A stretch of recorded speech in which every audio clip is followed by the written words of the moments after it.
Let's talk about examples for just a moment before we get into the lesson, because we have a lot of things here. The Hebrew author says in chapter 12, we're surrounded by such a great cloud of witnesses. His reference, speaking back, I think, to chapter 11 particularly, and all of those people that had gone on before them, the challenges that they faced, and the people like Abraham and Moses and on that are watching from up in heaven what's happening. But we have on earth a great cloud of witnesses, and we're part of that. And today I'm just going to highlight, I think, two young couples here that serve as good examples. Visiting today, we have a couple from Huntsville and another one from Louisiana. Louisiana couple celebrating their 1-year anniversary, but they knew to get up early and make it to church. And the other couple's on their honeymoon from Huntsville. And a lot of people find excuses of why not to make it to church. That's cool. Amen. That really is. And some older couples that have been around for a number of years. We honor you for being here. Thank you for your fine example, everybody, because we speak volumes. And about those ladies not being here and being quiet in the assembly this morning, I meant that in a good way, because they bring a lot of life and exuberance. And without them, we're just kind of dry. So I miss them, and I miss my wife not being around the house. I'd rather been quiet around there the last day or so. I'm kind of bored, even with things to do. What kind of letter would you write if you knew you were about to die? I'm deviating from our study we've been doing for the last several weeks on habits of highly effective Christians. So I'm injecting something new today, and we'll pick up with this again tonight. We'll come back to the habits series next week. Well, what kind of letter would you write if you knew you were about to die? What would you put in that letter? What would you say to your children? Getting right down to the brass tacks of things that we say. And what things would you leave out? Things like, well, make sure you make your bed and keep your house clean. I mean, that don't seem like that's going to fit in that kind of letter, does it? Well, the Apostle Paul had spent much of his life dealing with serving God. And as we'll turn to 2 Timothy here, and you can go ahead and be turning there, we're going to read from a letter that Paul writes at a time where he knows he is about to die. We'll come back toward the end of the letter some weeks down the road, but when you get to the end of that letter, in chapter 4, along about verse 6, he says, "My departure's at hand. I know I'm about to leave this earth." He wasn't moaning over the fact that he was leaving.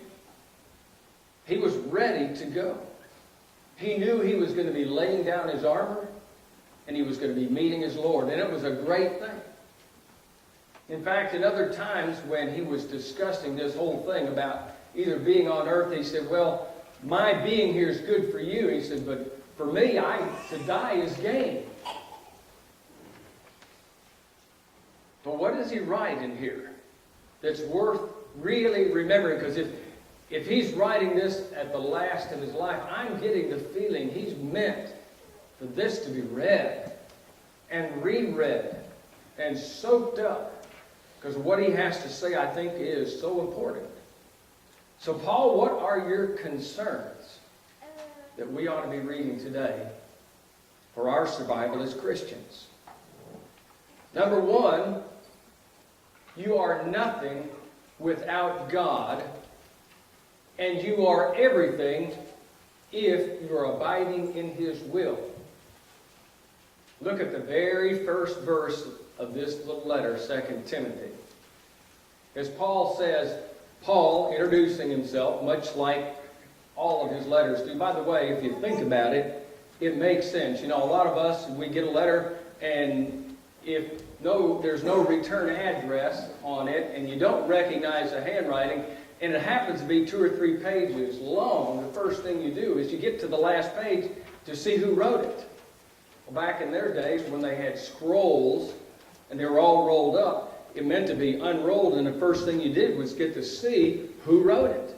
So he starts out by telling you who wrote it, Paul. And then he says, an apostle of Jesus Christ by the will of God.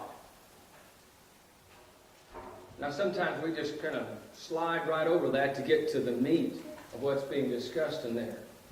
But I want you to notice he doesn't always introduce his letters in that direction. But here he is at the end of his life, and he's reflecting on where he's been and what he's done as an apostle particularly, and how he got to even be a Christian. And every bit of it has to do with the will of God. I'm an apostle by the will of God. I am nothing without him. Paul, I think, was looking back and inspired by the Holy Spirit, of course, but still writing from within his heart here. And he's telling us that we are nothing without God, and we are everything when we are abiding by the will of God, when we are serving and doing as we ought to be. It's God's work that has made me what I am. It's God who has blessed me, God who has taken care of me. Anything that we could ever look at and say, boy, that was something good that happened to us, or things that happened within us that blessed somebody else, it's by the will of God it happened. Now, Paul will talk about this a little later on in 1 Corinthians. So if you want to keep your finger in the 2 Timothy letter and turn over to 1 Corinthians 15. He's talking to a different congregation here. One letter is to Timothy, a young preacher. This one's to a church in a city called Corinth. Corinth, I guess, could be equated to our New York City. It's a very prosperous town, full of intellectuals, a lot of things going on because of commerce and all that within Corinth. But there was a strong church there. That strong church had its problems, though. And so because of the things that were going on, Paul takes these people to task. They were following preachers instead of Christ. Some are saying, I'm of Apollos, and I'm of Paul. And Paul's saying, wait, you got that all wrong. I am nothing. And yet they were divided up. And God had really blessed them in that day and time with miraculous spiritual gifts. And so because of that, some of them were bragging over, I'm better than you are because I have this gift. And you read down in chapters 11 and 12 particularly about that. And then chapter 13 and 14, setting that to task. Where God says, that really isn't exactly what I meant when I gave you those gifts. Not to be bragged on, but rather to be used in service for other people. At the very best, you ought to be saying, I'm just lucky to be a servant of God. So Paul gets toward the end of this letter, and he says in chapter 15, verse 10, or let's back up and read verse 9 here. For I am the least of the apostles. Well, you know, my book, Paul really did a lot. I've been on a few missionary journeys, but nothing ever like Paul. Matter of fact, mine are enjoyable. I look forward to getting to go to Nicaragua again this year twice. Matter of fact, once with the college kids, and I've never done that before. Just with a group of kids, a handful of them in May. And then back again in June with a group from Central. I look forward to that. I'm excited about that. I already envision the church down there and what they're like. And I've been emailing Jose Diaz and talking to him about different things. And it's been fantastic. Paul's journeys weren't like that. He'd been beaten up. He'd been stoned. He'd been left dead. Shipwrecked at different times. His journeys were tough. And he says, I'm the least of the apostles, for whom I'm not worthy to be called an apostle, because I persecuted the church of God. Verse 10, but by the grace of God, I am what I am. Well, Paul did a lot. And he knew that he did a lot, and he even talks about that in a slight way here. By the grace of God, I am what I am, and his grace toward me was not in vain, but I labored more abundantly than they all. Kind of got off on a little bit of a case where he'd really done a lot. But then he backs up and he says, yet not I, but the grace of God, which was with me. If there was ever a person that had it right, an understanding the balance between works and grace, that was Paul. Everything that he did was with a passion and with a vigor and with a zeal that was just incredible. And yet he said, I really am not anything good. If it's not for God, I'm nothing. You go back to that 2 Timothy letter, and Paul's reflecting back over everything he'd done, every place he'd been. He says, I'm an apostle. Yeah, but just by the will of God. I am nothing without God. But I am everything when I'm living and working in His will. There's an Old Testament character, a younger woman whose name was Esther. Matter of fact, the little book in there in the Old Testament right before Proverbs actually has her name on that letter, that note, that book.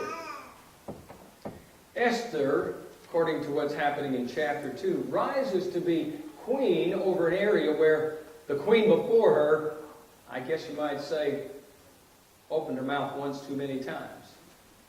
Ruthless king this guy was that was in charge of this area. And when he snapped, you ought to jump. Well, King Vashti, previous queen, when she was called for, didn't come. I'm not coming. And she was banished. Just that quick, and she was gone. Esther, along with other beautiful women, are being courted to become the next person in line. And as she is rising to become the queen, with the hidden quality of also having a Jewish background, you're watching the underlying workings of what's going on. Why was she beautiful? You can say, well, she maybe had good-looking parents. But either way, it's because of God. How did she get to be in that harem, to even be in that selection? God was working that. God was up to something. She has an uncle who was involved in some of the dealings of the court and the politics, and when he finds out what's going on with another character in the politics of that day, a man named Haman, who was out to do away with the Jewish nation, Mordecai, this is the uncle now, finds out what's happening, and he goes and he talks to his daughter, or his niece rather. And he has this discussion with her about what's going on. And then he gets down and he says, I want you to know that God has put you here for such a time as this. You are what you are because of God. You have this position because God put you here. In spite of everything that looks great, you don't do anything of your own. It's God that's setting these things in motion. Paul, an apostle by the will of God, Paul writes. As he's thinking back over this and he's writing and he's just introducing the letter, I want you to begin to read this with a perspective that you are nothing without God. Get that in mind before you read anything else in the letter. And on the other side of it, I want you to realize that you are everything with Him.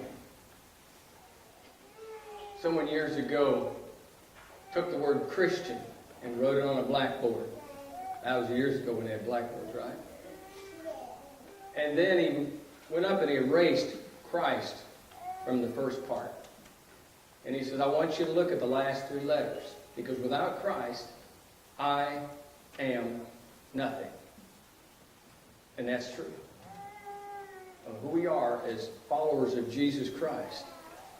But with Jesus Christ, we're everything. God is able to do immeasurably more, exceedingly abundantly above all those things.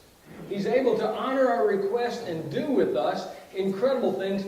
As an example, look at Paul. You know, for a long time, I don't know what was said about him, but I bet you they kind of wondered about Paul when he came into this area. I don't know. Later on, they say, there's Paul. Well, look at, if Paul can turn around, anybody can. Because God's working in us. Now, let's go back to this 2 Timothy letter again and look at the next few verses here. He writes it to Timothy, verse 2 says, he's a beloved son. That's how he appreciates Timothy, although he was not a son by blood. He was by the blood of Christ. And then verses 3 to 5, he says, I thank God, whom I serve with a pure conscience as my forefathers did, as without ceasing I remember you in my prayers night and day. We could talk a lot about the value of prayer. I've done that not long ago, so I'm going to slide over that for right now. But he says, I'm greatly desiring to see you, being mindful of your tears. There's a good possibility when you read in the book of Acts, when Paul was in the area where Timothy grew up, that was the place where they stoned him and left him for dead. And young Timothy would have been a little boy back then and be observing what was going on. That's probably what Paul was thinking of as he wrote this. Well, he's wanting to see him that he can be filled with joy, verse 4 says. And then he says, when I call to remembrance the genuine faith that's in you, which dwelt first in your grandmother Lois and your mother Eunice, and I'm persuaded it's in you also. Number 2, remember your faith, Timothy, and remember where you got it and what to do with it. We'll talk about here in a second. Now pause for just a moment. Each one of us in here having a faith in God. Where'd you get that? Who taught you? Possibly a friend? Was in my case. Took several actually to convince me. Possibly a parent. Might even gone back, starting with grandparents or great-grandparents that kind of passed it along, like Paul's referring to. Remember your faith and what it took to get you where you are. Value that faith. You aren't here by accident. People worked on you. And some of you, if you're like me, it took a whole lot of work. Amen. And there you go. You know he's talking about it. And me too. But thank God for those people that took that time to make sure that we had that kind of faith. A genuine faith. Not a Passover faith. And I'll use that in the unbiblical sense. That is, oh, there's the church. We'll stop by there sometime. We're passing over it today. But it's a day in and day out faith. I'm going to be there Sunday. I'm going to be serving the Lord during the week. I'm going to be studying God's Word. I'm going to be active in what's going on. And that doesn't come by accident. It comes because people are involving themselves in making sure you see that example. How blessed we are. Paul will write a little later in this very same letter, in chapter 2, verse 2. He says like this, and the things that you've learned from me, among many witnesses, commit that to faithful men who'll be able to teach others also. The things you've learned from me, from among all these other people, commit that to some other people. As a missionary some years ago, I had a friend that called that the gospel chain. He says, you're a key link in this. Somebody taught you, now it's your turn to pass it on to somebody else. And he said, in that chain, if it's ever broken, there's no place else to go. Where would you be today if it hadn't been for those people that taught you? How blessed we are. What if Timothy's mom, Timothy the letter here now we're talking about, this young man, what if she got up one day and said, you know, I'm tired. My husband's not following along in the faith like I thought he would. See, Timothy's dad wasn't a believer. He was of Gentile background. And she just said, you know, this isn't worth it. Where would we be today? Where would we be today if there was some guy named Ananias who God sent a message to and says, I'm sending Saul to come talk to you? And Ananias did, if you'll remember reading in the book of Acts. But Lord, have you heard about this guy? He's persecuting the church. Let me make sure you understand who you're talking about. What if Ananias said, I'm sorry, I don't feel like talking to him. This guy not only ruins people, puts them in jail, but it's just worthless. It's a waste of time to think about talking to him. Where would all those churches be? Where would all those missionaries be that went with Paul? Had it not been for Ananias, who sat down and taught Saul at that day and time, who later became Paul the Apostle.